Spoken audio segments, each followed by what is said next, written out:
People always ask me why I turned in my badge. They want the Hollywood reason. They expect me to tell them about, but the truth is much quieter than that. And that's what makes it impossible for them to understand. I didn't quit because of the violence. I quit because of the silence. I quit because of a sound so faint you would have missed it if you were breathing too loud. It wasn't a gunshot or a scream. It was a rhythm, a dull, repetitive, mechanical rhythm that I still hear every time I try to sleep in a room that's too quiet. It's the sound of a mistake that no amount of paperwork or therapy can ever fix. I remember the exact moment I placed my badge on the sergeant's desk. It was a heavy, gold-plated shield that I used to polish every Sunday night before the start of my rotation, a symbol of authority and protection that I had worn with pride for 7 years. But that morning, it felt like a piece of lead burning a hole in my hand. The sergeant looked at me like I was having a breakdown, like I was just another burnout case who couldn't handle the graveyard shift. He asked me if I wanted to take some personal time, maybe use up my sick leave and clear my head. He didn't get it. He didn't know that my head was clearer than it had ever been. I wasn't leaving because I was tired. I was leaving because I finally saw the job for what it actually was. I saw how thin the line is between protect and serve and just observe and report. I walked out of the precinct without clearing my locker, leaving my uniform, my belt, and my history behind in a pile of polyester and leather. You have to understand something about police work that they don't teach you in the academy. They teach you about defensive tactics, criminal law, and how to drive fast without wrecking the cruiser, but they don't teach you about the numbness. You build this armor around yourself, layer by layer, call by call. You stop seeing people as people. They become subjects, victims, or perpetrators. A house isn't a home, it's a structure. A dead body isn't a tragedy, it's a DOA. We do this to survive. If you let every tragedy touch you, you'd put your service weapon in your mouth before your first year was up. But the problem with armor is that it doesn't just keep the bad stuff out, it keeps the reality out. It makes you deaf. It makes you assume you know what's happening before you even step out of the car. That arrogance, that professional detachment, is what kills you. Or worse, it's what kills someone else while you're standing right there, checking your watch and thinking about what you're going to eat for breakfast. I worked in a city that the economic boom forgot. It's one of those Rust Belt towns in Ohio, where the factories closed down 20 years ago and never opened back up, leaving behind a skeleton of brick and mortar that just refuses to collapse. We have entire neighborhoods of Victorian-era homes that have been carved up into cheap apartments, filled with transient tenants and forgotten people. It's a gray place, especially in the winter. The sky is a perpetual sheet of steel, and the snow doesn't stay white for long. It turns into this black, oily slush that coats everything. Working the night shift there, the graveyard rotation, feels like patrolling a ghost town. You spend hours driving in circles, watching the steam rise from the sewers, waiting for the radio to tell you where the trouble is. Most of the time, the trouble is just poverty disguised as crime. It's domestics, overdoses, and noise complaints. Endless, numbing noise complaints. And that brings me to the silence. Civilians think they want peace and quiet, but a cop knows better. Silence is the enemy. In our line of work, noise means life. If people are screaming, they are breathing. If they are fighting for something. But when a house is silent, when you walk into a domestic dispute call and you don't hear a sound, that's when you unholster your weapon. That's when the hairs on the back of your neck stand up. We are trained to fear the silence because usually it means we are too late. But there is a different kind of silence, a more insidious kind. It's the silence of the overlooked, the silence of the things we choose to ignore because they don't fit into the boxes on our report forms. We convince ourselves that if we can't hear it, it's not happening. We trust our radios more than our eyes. We trust the dispatch logs more than our gut instincts. That Tuesday started like any other shift in the middle of February. It was bitterly cold, the kind of cold that seeps through the door seals of the cruiser and settles in your bones. I was sitting in my unit, parked in the empty lot of an abandoned church, trying to steal a few minutes of heat while I caught up on logs. My coffee had gone cold an hour ago, but I was drinking it anyway, just for the caffeine. The laptop screen was glowing blue in the dark cab, casting these long, weird shadows across the dashboard. I was tired, not just sleepy, but bone-deep weary. I had been working 6 10-hour shifts in a row, covering for a rookie who had blown out his knee in a foot chase. My eyes felt like they had sand in them. I was in that dangerous headspace where you just want the shift to end. You start bargaining with the universe. Just give me 3 more hours of quiet and I'll go home. When you're in that state, you start to cut corners. You don't mean to. You don't wake up thinking, today I'm going to be negligent. It happens in inches. You don't check the perimeter as thoroughly. You don't wait that extra 10 seconds after knocking. You assume that the drunk guy passed out on the lawn is just drunk, not in diabetic shock. You assume the noise complaint is just a TV left on. You rely on the routine. The word routine is the most dangerous word in law enforcement. There is no such thing as a routine call. Every time we key the mic and say, "Show me 10-8, we are rolling the dice. But that night, I forgot that. I was just Mark Henderson, badge number 492, waiting for the clock to hit 06 hour so I could go home, shower the smell of the city off my skin, and black out the windows to sleep. I wanted the world to stop bothering me. I wanted the radio to stay quiet. I need you to listen to me closely, because I know how this sounds. I know you're probably listening to this in your car on a long drive, or maybe you're lying in bed with your earbuds in, staring at the ceiling.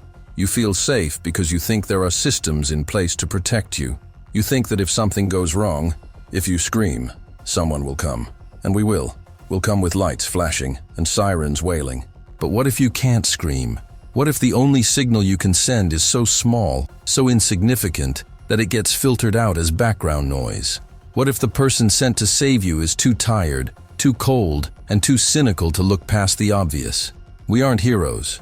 We're just people with flashlights and guns trying to make sense of the dark. And sometimes the dark is smarter than we are. Sometimes the dark hides things right in front of our faces. I'm telling you this story not to scare you with ghosts or monsters. There are no ghosts in this story. There are no demons, no aliens, no conspiracies. The thing I found behind that wall was flesh and blood. It was real. That's what makes it unbearable. If it had been a ghost, I could have dismissed it. I could have told myself it was a hallucination brought on by sleep deprivation. But physics doesn't lie. Anatomy doesn't lie. The timeline I pieced together afterwards, that doesn't lie. The horror isn't in what I saw. The horror is in the math. It's in calculating the hours, the days, the minutes that ticked by while I sat in my patrol car 2 weeks prior, eating a sandwich, completely oblivious to the hell that was happening 30 feet away from me. So, here we are. The preamble is over. I'm going to take you back to that night. I want you to sit in the front seat with me. I want you to feel the heater blasting dry air into your face and smell the stale coffee. I want you to hear the static of the radio. Because before the horror started, before everything fell apart, it was just a noise complaint. A standard, low-priority, Code 1 noise complaint. The kind of call officers fight not to take. The dispatcher's voice came over the air, calm and bored, breaking the silence that I had been praying for. She didn't know she was sending me to end my career. She just read the script on the screen. And like a good soldier, I reached for the mic, clicked the button, and sealed my fate.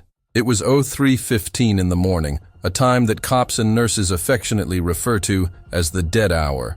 This is the deepest valley of the night shift, the point where the biological clock stops asking for sleep and starts screaming for it.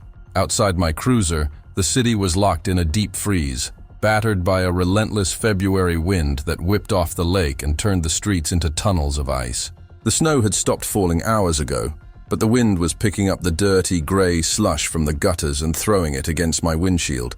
I had the wipers on an intermittent setting, and every 10 seconds, they would drag across the glass with a dry, rhythmic thwack that was hypnotizing me. The heater was blasting full bore, blowing dry, dusty air into my face, drying out my contact lenses until every blink felt like sandpaper. I was parked under a flickering sodium vapor streetlight, watching the orange glow buzz and dim, trying to summon the energy to type up a theft report from earlier in the night. But my fingers were hovering over the keyboard, paralyzed by pure exhaustion. My body was aching in that specific way that only a patrol officer understands. It's the duty belt ache, a dull, grinding pain in the lower back, caused by sitting in a cramped Ford Explorer seat while wearing 30 pounds of gear. The Kevlar vest felt like a vice grip around my ribs, trapping heat and sweat against my undershirt while my arms and legs froze. I shifted my weight, trying to find a comfortable angle that didn't exist, and took a sip of my gas station coffee. It was lukewarm and tasted like burnt cardboard, but I drank it anyway. desperate for the caffeine to kickstart my brain. I was in survival mode, just counting down the minutes until I could hand the keys over to the day shift. I wasn't looking for trouble. I wasn't looking for arrests. I was looking for the horizon to turn gray so I could go home.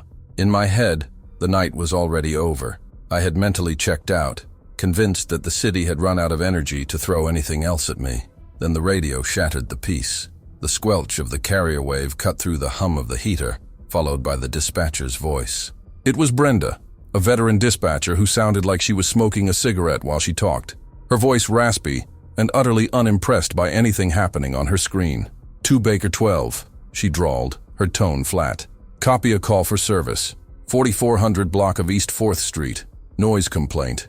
I let out a long sigh, dropping my head back against the headrest. A noise complaint. Of all the things to get dispatched to at 3 a.m. on a Tuesday, this was the bottom of the barrel. It's the kind of call that feels like a punishment. It's never a real emergency. It's usually just 2 neighbors who hate each other using the police as a weapon in their petty war, or a college kid who fell asleep with the bass boosted on his stereo. I keyed the mic, my thumb sliding over the plastic button out of muscle memory. 2 Baker 12. Go ahead, Central, I said, trying to keep the annoyance out of my voice. Brenda came back with the details, reading from the call notes. Complainant in apartment 202 states there is a loud, repetitive banging noise coming from the apartment directly above him. Unit 302 states it's been going on for approximately 4 hours. No weapons involved, no screaming heard, just banging. I rolled my eyes. 4 hours?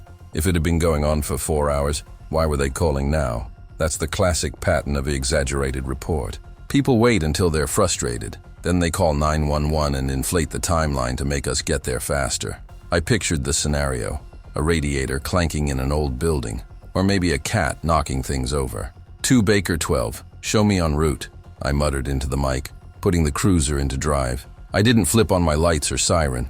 You don't run code 3 for a noise complaint. You drive the speed limit, obey the traffic signals, and enjoy the heated seats for a few more minutes. I pulled out of the parking lot and turned onto the main avenue.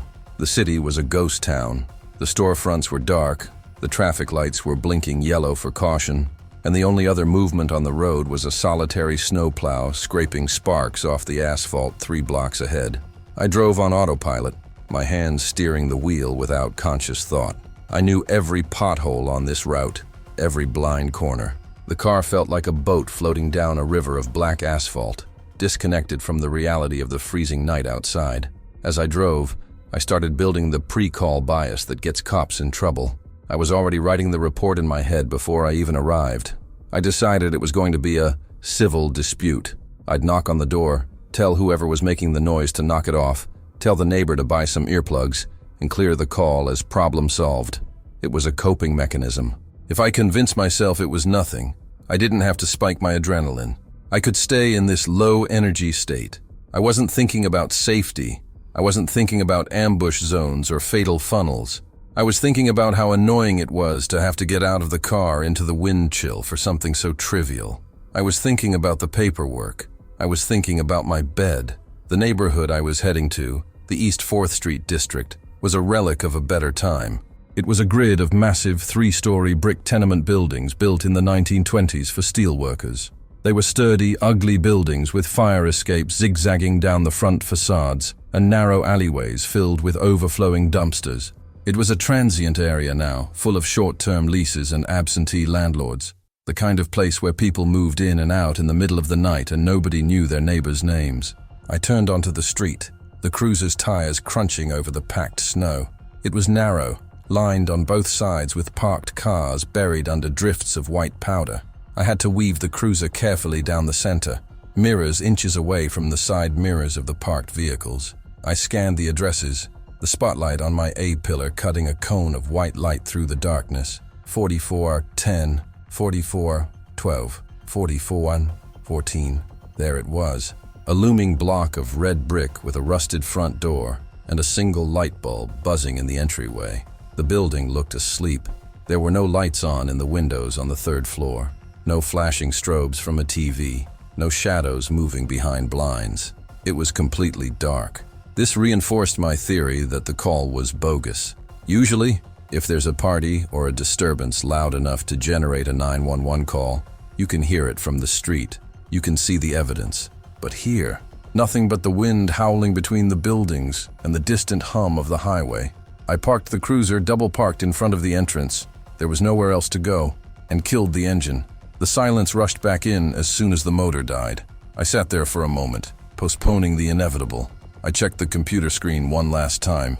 Unit 302, banging noise.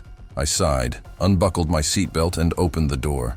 The cold hit me like a physical slap, instantly numbing my cheeks and ears. I grabbed my flashlight, clipped my portable radio to my shoulder, and stepped out onto the icy pavement. I didn't draw my weapon. I didn't even put my hand near it. My posture was relaxed, lazy even. I shoved my gloved hands into my armpits to keep them warm and walked toward the front door, my boots slipping slightly on the slick concrete. This is the part that haunts me when I look back. It's the casualness of it.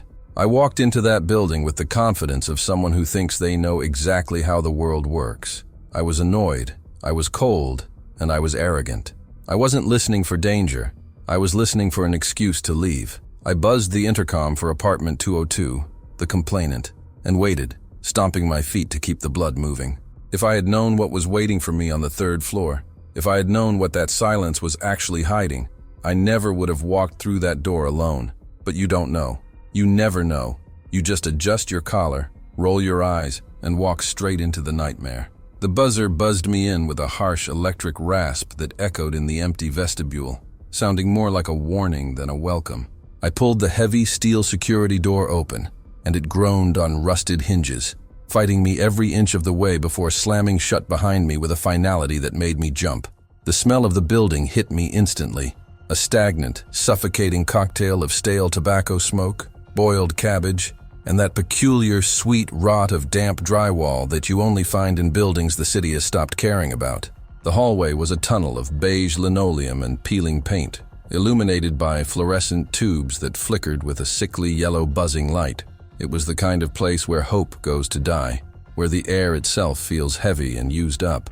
I stomped my boots on the mat, trying to knock off the slush, and adjusted my duty belt, feeling the familiar weight of the radio and the gun settle against my hips. I wasn't scared. I was just depressed by the sheer grimness of it all. It was another sad building in a sad city, and I was just the janitor with a badge sent to clean up a mess. Waiting for me at the bottom of the staircase was the complainant, a man who looked like he had been awake for a week. He was leaning against the doorframe of apartment 204, arms crossed tightly over his chest, tapping his foot in a rhythm of pure irritation.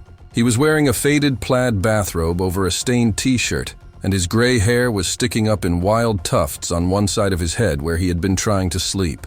He looked to be in his 60s, with the hard-lined face of a man who had worked in the mills before they closed. When he saw me, he didn't look relieved.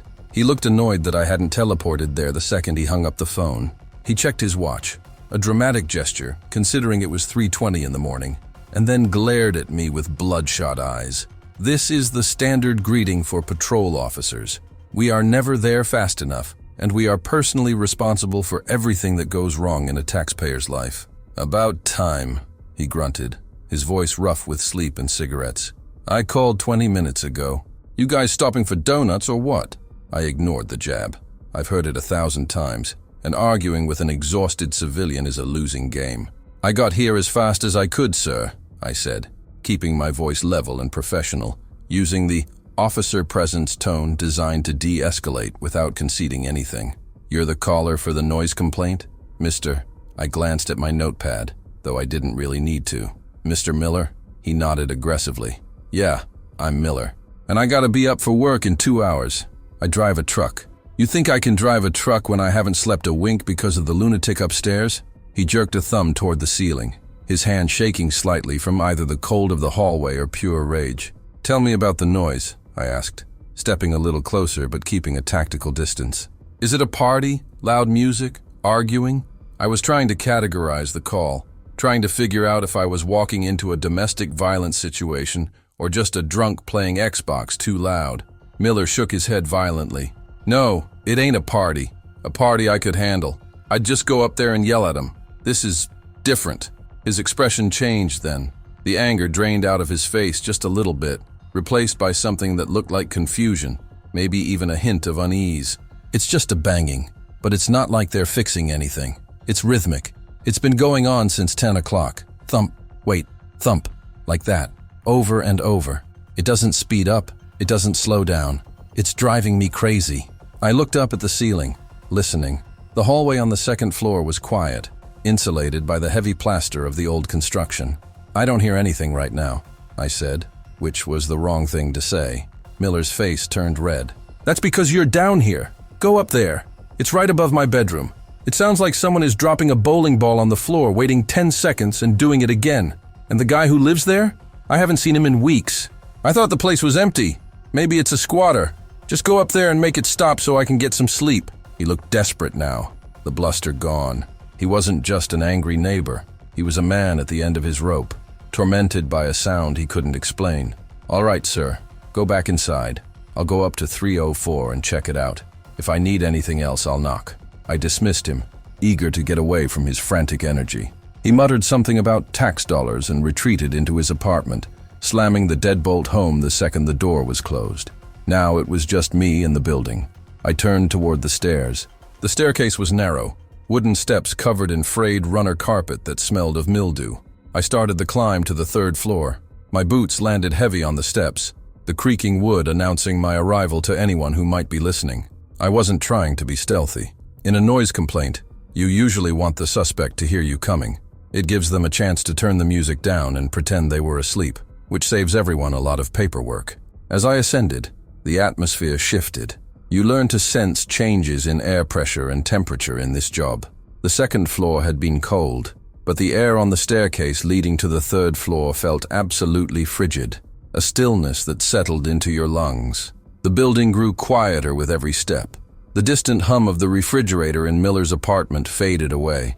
The traffic noise from outside was muffled by thick brick walls. By the time I reached the landing between the floors, the silence was total. It was a heavy, oppressive silence, the kind that feels like it has weight. I put my hand on the banister, and the wood was sticky with grime. I looked up at the third-floor hallway. The light bulb up there was burnt out, leaving the corridor in a gloomy semi-darkness, illuminated only by the ambient gray light filtering through a dirty skylight. I reached the top of the stairs and stepped onto the third-floor landing. The air here was stale, motionless. There were 4 doors, 301, 302, 303, and 304. The hallway was empty. No welcome mats, no decorations on the doors. It felt abandoned. I stood there for a moment, letting my breathing slow down after the climb, letting my ears adjust to the lack of sound. I scanned the doors. 304 was at the end of the hall, on the left. It looked just like the others. Dark wood, peeling paint, a brass number screwed into the center. I walked softly down the runner, my hand resting instinctively near my holster. Not drawing, just ready. I stopped outside 304. I leaned my head toward the door, turning my ear to the wood, holding my breath. At first, there was nothing. Just the rushing of my own blood in my ears and the wind whistling softly somewhere on the roof. I thought Miller was crazy. I thought he was hearing pipes banging or imagining things in his sleep deprivation. I was about to reach out and knock, to get this over with, write it up as unfounded, and leave. But then I froze. My hand stopped inches from the door. From deep inside the apartment, muffled by the wood and the distance, came a sound. It wasn't loud. It wasn't the crashing bang Miller had described. Maybe it sounded louder to him because it was traveling through the floor joists. Up here it was faint, dull, thump. It was a wet, heavy sound, like meat hitting wood. I stood there, paralyzed, counting the seconds in my head. 1, 2, 3, 4, 5, thump. The rhythm was sickeningly consistent, but it wasn't mechanical. A machine is perfect. A machine doesn't hesitate. This sound had a slight variation in force. The first one was stronger. The second one was weaker. It sounded exhausted. It sounded like something, or someone, was hitting the wall with the last ounce of strength they had. It wasn't a party. It wasn't a fight. It was a signal. And for the first time that night, the boredom evaporated, replaced by a cold trickle of dread running down my spine. This wasn't a noise complaint anymore. This was something else. I unclipped the safety strap on my holster, took a step back, and keyed my radio, my voice dropping to a whisper. "Central 2 Baker 12. I'm at the door of 304. I can hear movement inside. I raised my fist and hammered on the door. The sharp rap, rap, rap echoing down the empty hallway like gunshots. "Police department!" I shouted, my voice booming in the confined space. "Open the door!" I stepped to the side of the frame, the fatal funnel, instinctively clearing the line of fire just in case someone inside decided to shoot through the wood. I waited for the usual sounds of panic that follow a police knock, the frantic shuffling of feet, the flushing of a toilet, the hushed whispers of teenagers trying to hide the beer, but there was nothing.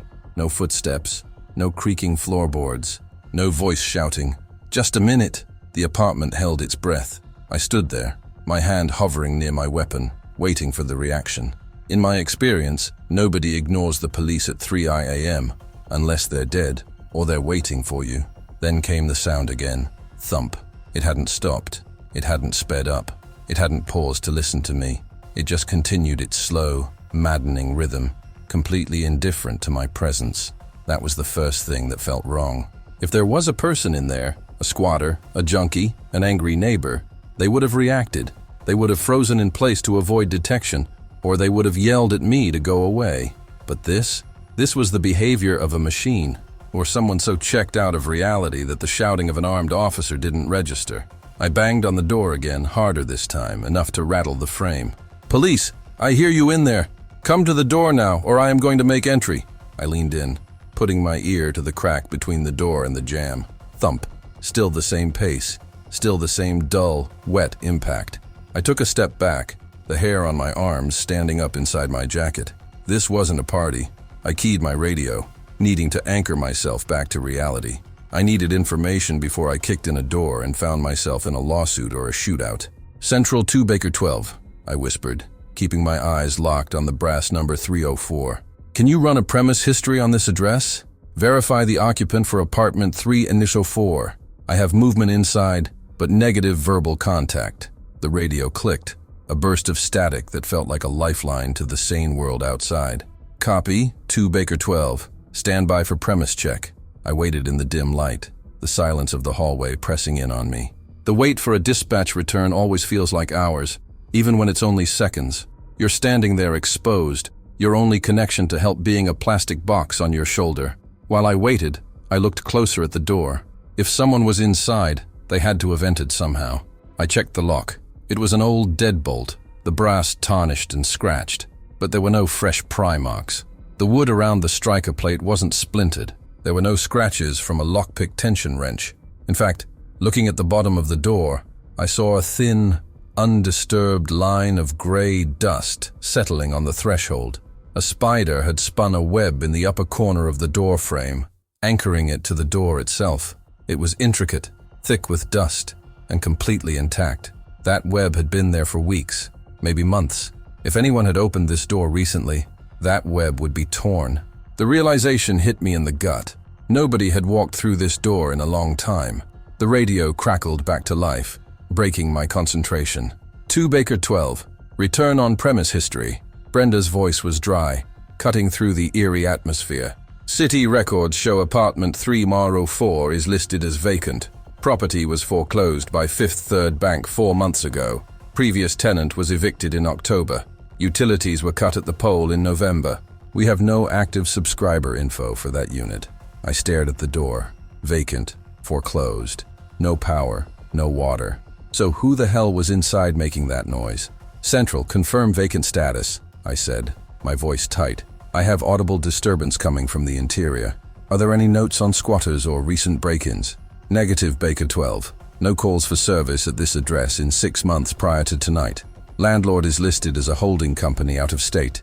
"It's a ghost apartment, officer." A ghost apartment. That was dispatch slang for a unit that exists on paper but has no human footprint. I looked at the spider web again. I looked at the undisturbed dust. The data said the room was empty. The physical evidence on the door said the room was sealed. But my ears, my survival instinct, told me there was something alive in there. This is the moment where the job gets to you. It's the dissonance. The computer says 0, but your senses say 1. You start to question your own sanity. Am I hearing things? Is the sound coming from the pipes? Is it traveling through the vents from another building? But then I heard it again, clearer this time. Thump, and then a soft dragging sound, like fabric sliding over drywall. It was distinct. It was the sound of weight shifting. A pipe doesn't drag itself across the floor. A radiator doesn't shuffle. There was a biological presence in that room. The disconnect between the official record and the immediate reality made my stomach turn. If the bank took this place 4 months ago, they would have changed the locks. They would have boarded it up, or at least cleared it out. If someone was in there, they had been in there for a long time, or they had found a way in that didn't involve the door. And if the utilities were cut, it was freezing in there. It was 10 degrees outside tonight. Inside an unheated apartment, it wouldn't be much warmer. I shined my flashlight beam around the doorframe again, looking for any other explanation. Maybe a window was broken? I couldn't see the windows from the hallway. Maybe there was a back entrance? Most of these old tenements had fire escape access through the kitchen. If it was a squatter, they probably climbed the fire escape and popped a window. That made sense. It had to be that. A homeless guy trying to get out of the wind, maybe high, maybe sick, banging around in the dark. I tried to latch onto that theory. It was logical. It was mundane. It explained the noise and the vacant status, but it didn't explain the rhythm. A junkie looking for copper wire doesn't bang on the wall with the precision of a metronome. I had to make a decision. Legally, I was in a gray area. A noise complaint usually doesn't give you the right to kick down a door, Fourth Amendment and all that. But if the apartment is vacant and owned by a bank, there is no tenant to have their rights violated. And if I hear sounds of distress, or what could be interpreted as distress, that falls under community caretaking or exigent circumstances. If someone was in there having a seizure or freezing to death, and I walked away because the computer said vacant, that was on me. That was negligence. The sound was persistent enough that I couldn't just leave. I couldn't write unfounded when I could hear the evidence with my own ears. Central, 2 Baker 12, I said, making the call that would end my career, though I didn't know it yet. I'm going to attempt entry. Exigent circumstances. The apartment is supposed to be vacant, but I have a subject inside who is non-responsive to commands. Potential medical emergency or burglary in progress. Start me a second unit just in case. I clipped the radio back to my shoulder. I didn't wait for the backup. The cold in the hallway was seeping through my boots, or maybe my blood was just running cold. I put my hand on the doorknob. It was locked, firm. I stepped back, measured the distance, and prepared to breach. I told myself I was doing a wellness check. I told myself I was saving a homeless guy from the cold. I didn't tell myself the truth, that I was terrified of what was making that sound, and I needed to see it to stop the fear from eating me alive. I didn't waste time with a battering ram or a Halligan tool. For a cheap interior door like this, a solid mule kick right next to the lock usually does the trick. I braced myself against the opposite wall of the hallway to get leverage, took a sharp breath, and drove the heel of my boot into the wood just below the knob. I expected resistance, maybe a deadbolt catching or the frame fighting back, but the door gave way with a pathetic, splintering crack that sounded more like a dry branch snapping than a security breach. It swung inward violently, bouncing off the interior wall with a hollow boom, and stayed open. I was already moving before it settled, riding the momentum into the room, my weapon unholstered and coming up to the low ready position, my flashlight clicking on in the same motion. "Police! Let me see your hands!" I shouted, sweeping the beam left and right, slicing the darkness into ribbons of white light. I was ready for a fight. I was ready for a startled junkie with a knife or a confused squatter swinging a bottle. I was coiled tight, adrenaline flooding my system, waiting for the threat to reveal itself. But nothing lunged at me. Instead, what hit me was the air. It wasn't just cold. It was a vacuum of heat, a sudden, aggressive drop in temperature that stole the breath right out of my lungs. It was significantly colder inside the apartment than it was in the unheated hallway I had just left. It felt like stepping into a walk-in freezer that had been sealed shut for years. The moisture on my face from the stairwell climb froze instantly, tightening the skin on my cheeks. My breath plumed out in front of my flashlight beam in thick, swirling clouds of white vapor, obscuring my vision like fog. This wasn't just the ambient cold of winter. This was the dead, still cold of a space that had been divorced from the living world. The utilities hadn't just been cut. The building itself seemed to be rejecting any warmth. I shivered, a violent, involuntary spasm that rattled my aim for a split second, and I had to grit my teeth to keep them from chattering. I cleared the fatal funnel of the doorway and moved into the living room, putting my back against the wall to secure my six. The beam of my flashlight revealed absolutely nothing. The apartment wasn't just vacant, it was sterile. Usually when we bust into a foreclosure or a squat, there's debris everywhere. Fast food wrappers, dirty mattresses, needles, piles of old mail, maybe a broken chair. But this room was swept clean. The hardwood floors were bare and dull, coated in a uniform layer of gray dust that looked like felt. The walls were painted a generic landlord beige, unmarked by graffiti or scuffs. It was as if the previous tenants hadn't just moved out. They had been erased. The emptiness was disorienting. There was no scale, nothing to focus on. Just corners and shadows and that oppressive, biting cold that seemed to seep through the soles of my boots. "Police department! Call out!" I yelled again, moving slowly along the wall. My voice didn't echo. The room was so full of stagnant air and dust that it seemed to swallow the sound, dampening it instantly. I swept the light across the floor, looking for footprints. If someone was in here, they had to have walked through this dust. I saw my own heavy boot prints, stark and dark against the gray film, trailing from the door, but there were no others. The floor was an undisturbed canvas of neglect, that impossible math again. If I was the first person to walk on this floor in months, who or what was making the noise? I stopped moving for a second, straining my ears, hoping that maybe I had been wrong. Maybe the kick to the door had scared them into silence. Thump. It was louder now, much louder. And it wasn't coming from the windows or the ceiling. It was coming from the hallway that led to the back bedrooms. The sound had a terrifying clarity to it now that I was inside the box with it. It sounded wet, distinct, and exhausted. It was the sound of a heavy object striking a hollow surface, but with a strange, fleshy damping to it. It echoed slightly in the empty apartment, a rhythmic pulse that felt like the heartbeat of the building itself. My grip on my Glock tightened until my knuckles turned white. I wasn't chasing a ghost. Ghosts don't make thuds that vibrate the floorboards.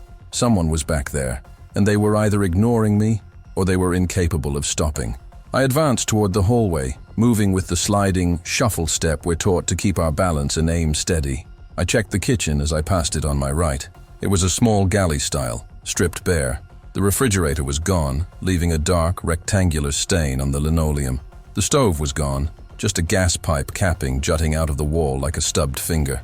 The cabinet doors were all open, gaping like hungry mouths, revealing empty shelves lined with peeling paper. I shined my light under the sink, a common hiding spot. Nothing but dry pipes and spider webs. The kitchen was clear. It was just another dead room in a dead house. I turned my attention back to the dark corridor stretching out before me, the source of the noise. The hallway was narrow, a claustrophobic tunnel leading to the bathroom and the bedroom. The air here felt even heavier, if that was possible. The dust motes dancing in my flashlight beam were thick, swirling in the turbulence of my movement. I could see 3 doors. One at the end, the bedroom. One to the right, the bathroom. And a small, narrow door on the left, a linen closet. The sound was definitely coming from this cluster. Thump, thump. It was maddeningly consistent. I felt a bead of cold sweat roll down my back, freezing as it hit my waistband. Every instinct in my brain was screaming at me to turn around, to go back to the cruiser, to wait for backup. But the procedural part of me, the part trained to run toward the fire, kept my feet moving forward. I reached the threshold of the hallway. I focused on the bedroom door at the end. It was open a crack. I sliced the pie, aiming my weapon through the gap, revealing sliver after sliver of the room. I saw a bare mattress on the floor, the first sign of habitation I'd seen. But it was flat, dusty, and clearly unoccupied. I cleared the bathroom next. The tub was dry, the mirror was desilvered and black with age. The toilet was dry and stained. Nobody. That left the third door, the narrow one on the left, the linen closet. As I turned my light toward it, the sound hit me with full force. It wasn't coming from the bedroom. It wasn't coming from the bathroom. Thump. It was coming from inside the closet. I stood there, 3 feet from the painted white wood of the closet door, my heart hammering against my ribs like a trapped bird. The door was small, maybe 2 feet wide, coated in layers of cheap latex paint that had sealed the edges. It looked like it hadn't been opened in decades. The knob was a simple, tarnished brass sphere. I kept my weapon trained on the center of the wood, my finger resting on the slide, off the trigger. This was it, the source. There was no way a human being could be inside a linen closet that small, not unless they were a child or contorted into a ball. And yet, the impact was happening right there, inches from my face, on the other side of that thin barrier. "Police! Come out with your hands up!" I screamed at the closet door, my voice cracking slightly. The silence that followed was heavy, pregnant with a terrible anticipation. Then came the answer. Thump. It didn't speed up. It didn't stop. It was a monotonous, mindless repetition. The person, if it was a person, wasn't communicating. They were just existing. I reached out with my left hand, my trembling fingers closing around the cold brass of the doorknob. I took a breath of the freezing, stale air, tasted the dust of 1920 on my tongue, and prepared to pull. I was alone in the dark, in a vacant building, about to open a door that had no business being occupied. And the dread I felt wasn't about violence. It was the absolute certainty that whatever I found in there was going to be something broken, something that didn't belong in the world of the living.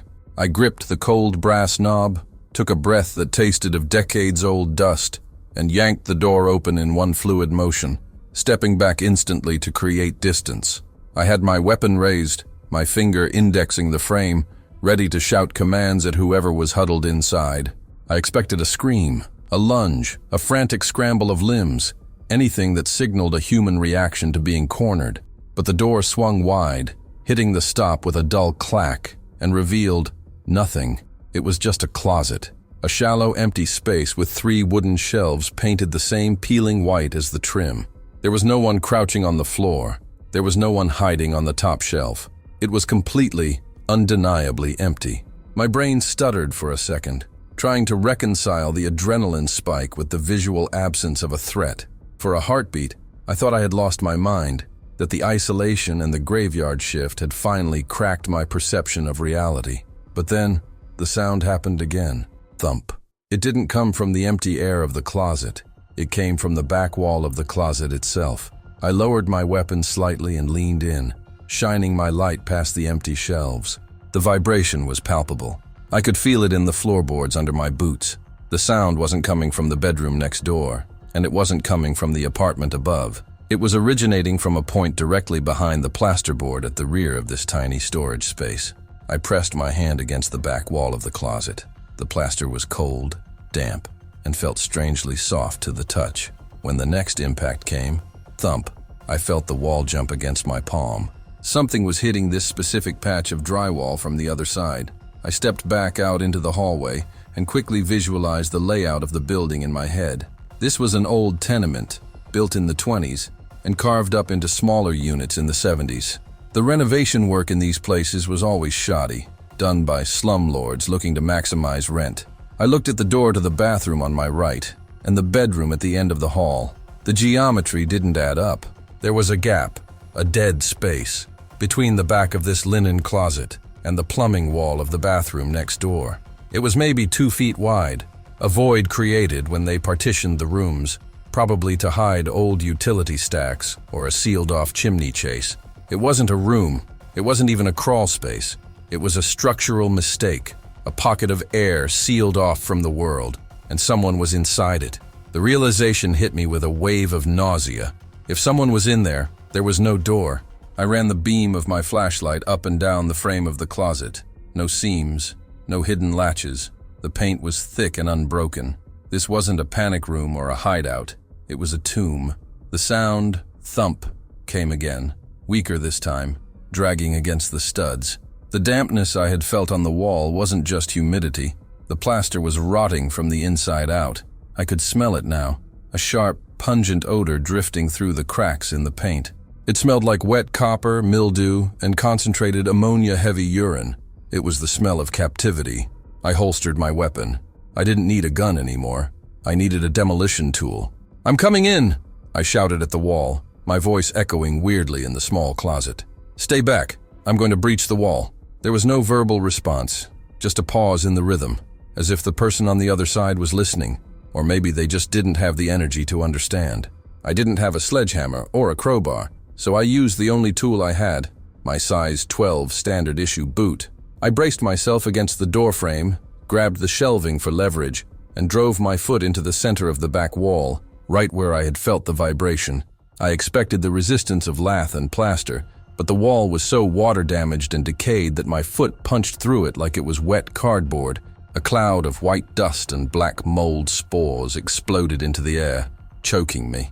I coughed, waving my hand to clear the haze, and pulled my leg back.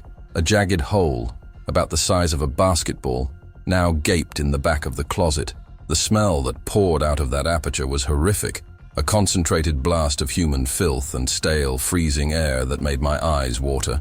It was the scent of an animal den, primal and wretched.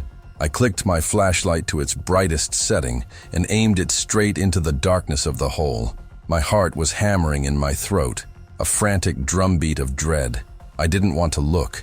Every instinct I had was screaming at me to turn away, to call the fire department and let them deal with the horror. But I had to look. I had to know. I leaned into the closet, squinting through the dust, and peered into the void. The space was incredibly narrow, maybe 18 inches deep and 4 feet wide, wedged between the apartment wall and a brick chimney stack. It was a vertical coffin, filled with cobwebs and rusted pipes. And at the bottom of that shaft, huddled in the fetal position on a pile of filthy rags and old insulation, was a shape. At first, my brain refused to process it as a human being. It looked like a bundle of discarded clothes or a pile of dried leaves. But then the bundle moved. A limb, impossibly thin, just skin stretched tight over bone, twitched in the dirt. I froze, the flashlight beam shaking in my hand. It was an old man. He was skeletal, his clothes hanging off him in tatters, his skin the color of gray parchment. He was curled around a vertical iron steam pipe that ran through the void. His legs were pulled up to his chest, and his head was resting against the cold brick. He looked like a mummy that had been unwrapped and left to rot. His hair was long and matted, fusing with the grime on his face. I couldn't understand how he was alive. He looked like he had been there for weeks, his body consuming itself for fuel. The cold in that void must have been absolute, yet somehow he was still moving. Then I saw the source of the sound. In his right hand, which was trembling violently, he held a leather belt. The buckle was a heavy brass square. With agonizing slowness, he lifted his arm. It seemed to take every ounce of energy he had left in his body. He swung the belt, not with anger, but with the mindless repetition of a machine. The buckle struck the iron steam pipe. Clang. The sound resonated up the pipe, muffled by the insulation and the walls, translating into the dull thump we heard in the hallway. He didn't even look up at the noise of the wall breaking. He just let his arm fall, rested for a second, and then began to lift it again. It was a metronome of survival. He wasn't signaling for help anymore. He was just keeping time with his own dying heartbeat. "Sir!" I choked out, the word getting stuck in my throat. "Sir, can you hear me? I'm the police." The motion stopped. The arm froze in mid-air. Slowly, painfully, the man turned his head toward the blinding light of my flashlight. His eyes were sunken deep into their sockets, 2 milky orbs swimming in a face that had lost all its fat and muscle. He didn't scream. He didn't cry. He didn't reach out a hand for salvation. He just looked at me. It was a look of profound, hollow exhaustion. A look that said he had screamed until his voice broke, banged until his knuckles bled, and prayed until he realized nobody was listening. He just stared into the light, blinking once, his lips cracked and bleeding, and then, as if he hadn't just been found, he turned back to the pipe, lifted the belt, and struck it again. Clang. The trance broke the second that buckle hit the pipe again. The sound snapped me back into the driver's seat of my own body, and the police officer in me took over. I grabbed my radio, my hand shaking so hard I almost dropped it, and keyed the mic. "Central, 2 Baker 12. Step up the EMS. Roll them code 3. I have a victim trapped in a structural void. Male, elderly, critical condition. Severe dehydration, possible exposure. Get them here yesterday." My voice cracked, pitching up an octave, shedding all that cool, detached professional veneer I usually carried. I didn't care. The adrenaline dump hit me like a sledgehammer, flooding my veins with fire. I wasn't tired anymore. I wasn't cold.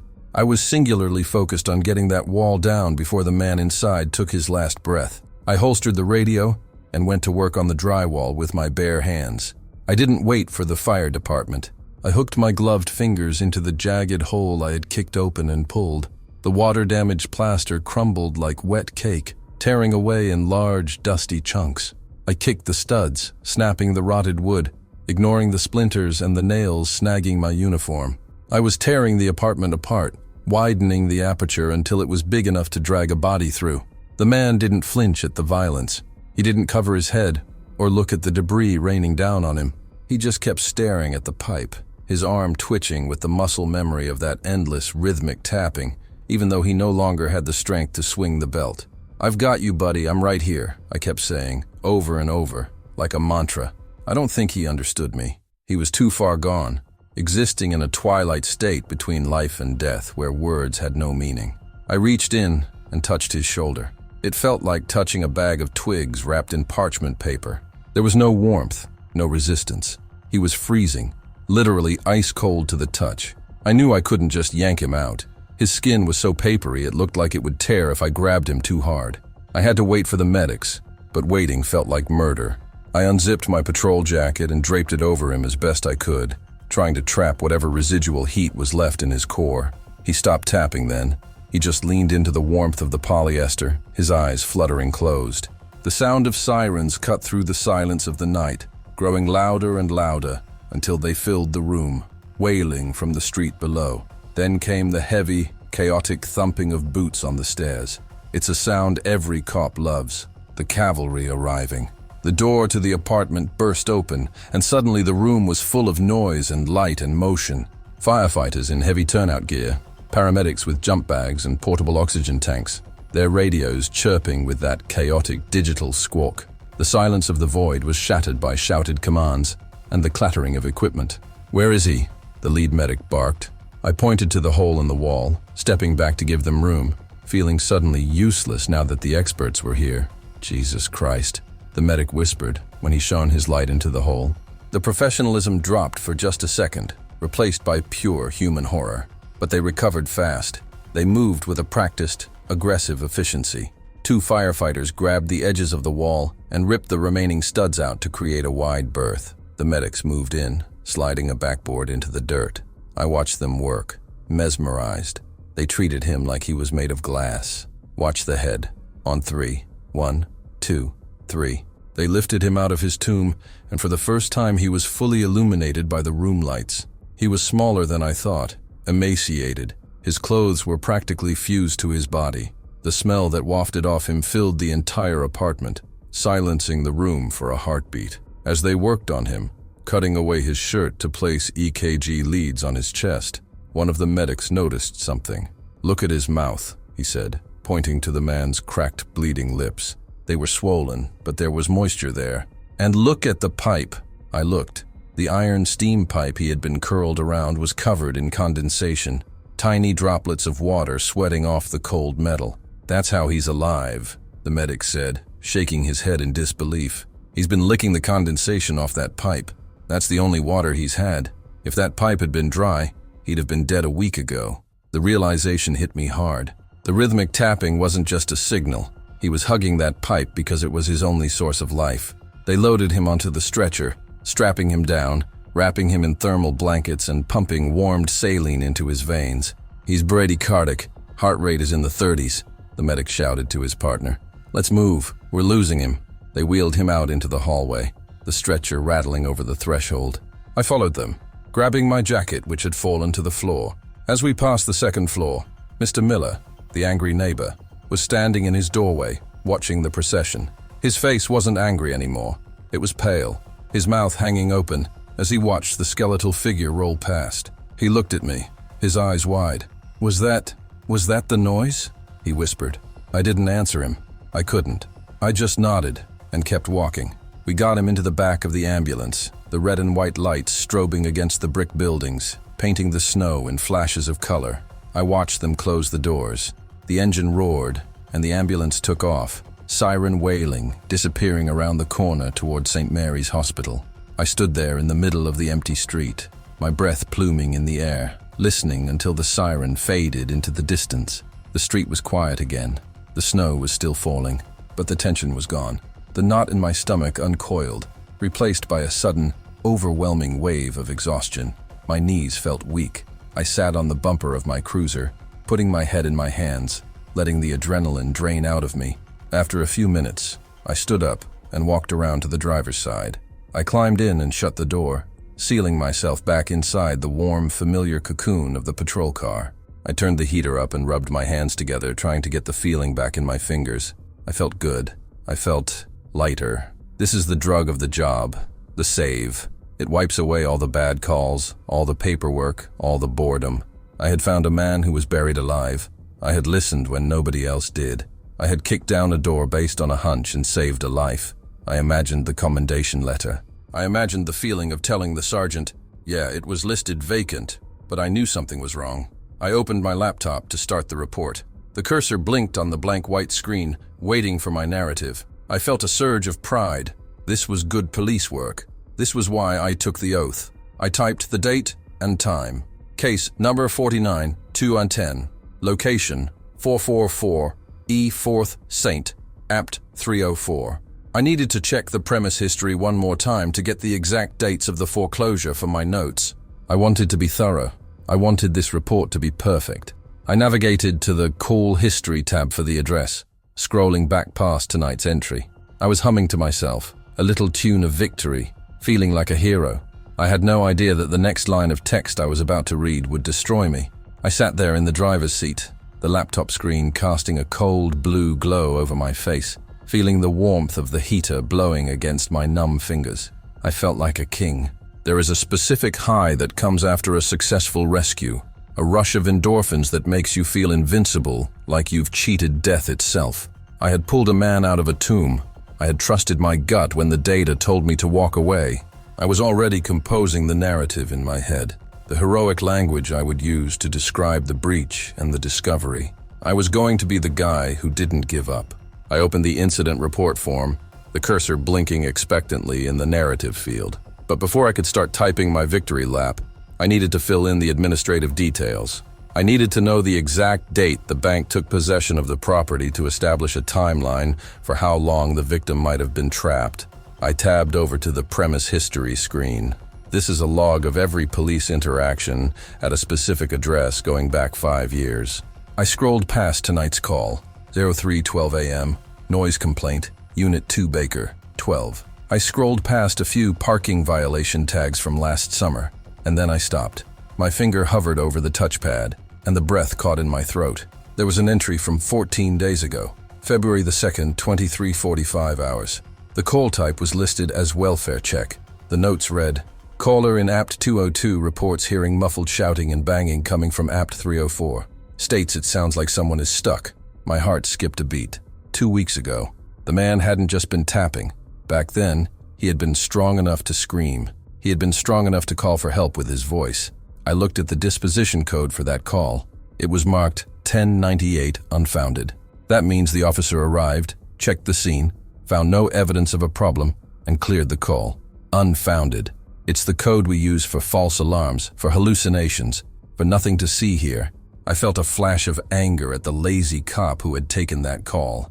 If they had done their job, if they had listened, if they had kicked the door then, that old man wouldn't have spent 2 weeks licking water off a pipe in the freezing dark. He wouldn't be a skeleton right now. I moved the cursor to the responding unit column to see who the incompetent officer was. I wanted to know whose name I was going to drag through the mud in my report. I read the unit number, 2 Baker 12.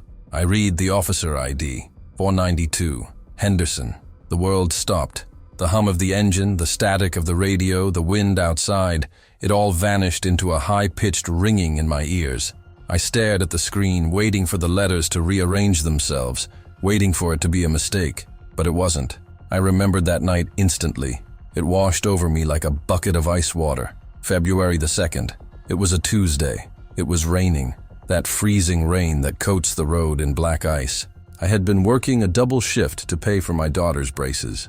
I was 18 hours into a 20-hour workday. I was exhausted, starving, and my head was pounding from the caffeine crash. I remembered getting the call. I remembered pulling up to the building, double parking just like I did tonight because I didn't want to walk in the rain. I closed my eyes and the memory played out in high definition, a horror movie I couldn't turn off. I remembered walking up those stairs, my boots heavy as lead. I remembered standing outside door 304. I had knocked. I did. I knocked 3 times. "Police!" I had shouted. But I didn't wait. I didn't put my ear to the door. I didn't ask dispatch to run the premise history. I just wanted to get back to my car. I wanted to get back to my sub sandwich that was waiting on the passenger seat. I stood there for maybe 15 seconds. I heard the wind. I heard the rain. And I dismissed the muffled shouting as the wind howling through the old brickwork. I told myself, it's vacant. It's just the wind. Let's go. And I turned around. I walked away. I walked down the stairs, got in my car, typed 1098 unfounded into this exact same laptop, and drove away to eat my dinner. And all the while, on the other side of that wall, 5 feet from where I had been standing, he was there. He was listening to my footsteps. He heard me knock. He probably screamed his throat raw when he heard my voice.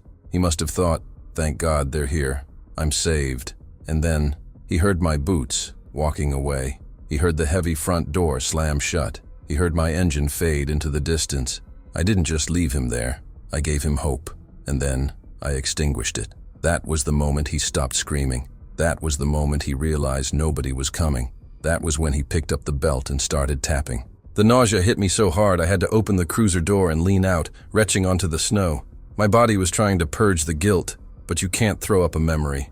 I sat back up, wiping my mouth, trembling uncontrollably. The hero narrative was dead. I wasn't a savior. I was the monster. I was the reason he looked like a mummy.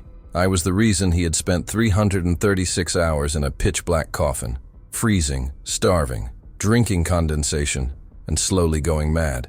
Every moment of pain he endured for the last 2 weeks, every shiver, every hunger pang, every second of terror, was directly caused by my desire to eat a sandwich and go home early.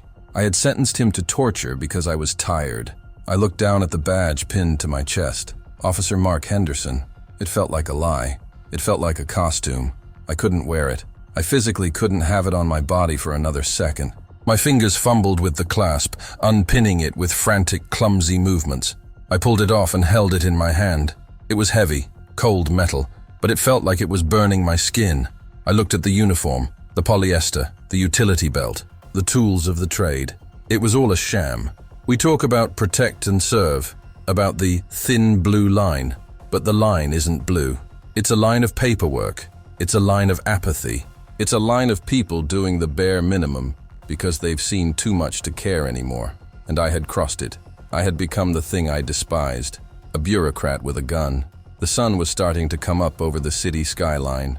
A gray, watery light was filtering through the clouds, illuminating the dirty snow and the red brick of the tenement building. The city was waking up. People were starting their cars, going to work, drinking coffee, living their lives. They had no idea how close the darkness was. They had no idea that you could be alive 1 minute and erased the next, simply because a police officer didn't feel like checking a premise history. I looked at the building one last time. I could still see the dark window of apartment 304. It looked like a missing tooth in the building's face. I knew I would see that window every time I closed my eyes for the rest of my life. I didn't finish the report. I left the cursor blinking on the screen. I put the car in drive and drove back to the precinct in silence. I didn't turn on the radio. I couldn't handle the noise. I walked into the station, past the desk sergeant who asked me how the night went. I didn't answer. I walked straight to my locker, took off the belt, took off the shirt, and put the badge on the metal shelf. It made a sound when I set it down. Clang, just like the belt buckle on the pipe. That was 4 years ago. I work in landscaping now. I work outside, under the sun, with loud machines. I like the noise. I like the chaos. Because when it gets too quiet, when the wind dies down and the world stops moving, I can still hear it. Thump, thump, thump. And I know I always will.